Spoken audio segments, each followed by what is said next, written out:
Columbia 300's back at it with another throwback bowling ball. We have the fourth iteration of the Cuda line. We have the Super Cuda Powercor Pearl releasing soon, and here's everything you need to know about it before you go pick one up yourself. The new Cuda ball is going to be a symmetrical pearl bowling ball, and this comes, like I said, as the fourth iteration in the Cuda line. We'll talk about how the other three compare to this one and really what makes it different.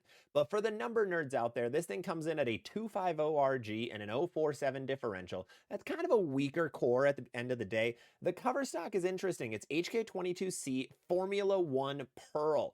Formula One is probably the most used Columbia 300 cover stock in the last like 2 to 3 years. It's on all of their speed bowling balls, max or high speed, top speed, speed. It's on the Rally. So now it's on the Cuda line. The hybrid version is also on the Super Cuda Power Core Hybrid, which is going to be very similar to this bowling ball, but we will get into that. So if you're a fan of the Cuda series, why is this different than the original Cuda Pearl that came out a couple years ago?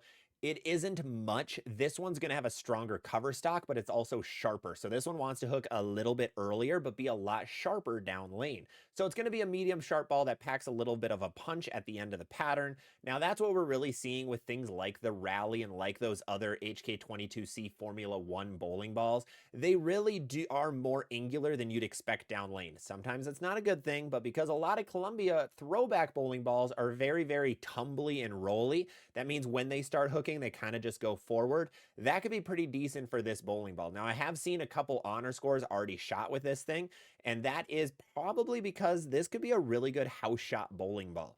If you need something a little bit weaker and you want to stay in the Brunswick lineup and you don't want their really good bowling balls like the Game Breaker 5 Pearl or the Scorpion Strike, this could be a pretty decent option for you. Now, how is this different than the Piranha Powercor Pearl? It's not by much. You don't need both. They're both in the Columbia lineup. I'd recommend one or the other. Grab the green one, honestly. The Piranha Pearl isn't that bad right now. This one looks to be very similar, but you really don't need both bowling balls. So like I mentioned, this ball is really going to be a medium and sharp bowling ball, and it is pretty much going to be what the Piranha does, probably a little bit smoother than that Piranha. So if you have a Piranha Pearl and you're a Columbia fan, I wouldn't recommend this ball. Go with a Rally instead to have a little bit of differentiation. If you're a Brunswick fan and you just want a medium sharp bowling ball, I'd recommend some other ones first until we see this one actually in the limelight. Columbia has had a really bad track record over the last couple of years because they've really only made the same couple bowling balls over and over, and they haven't been the greatest things ever.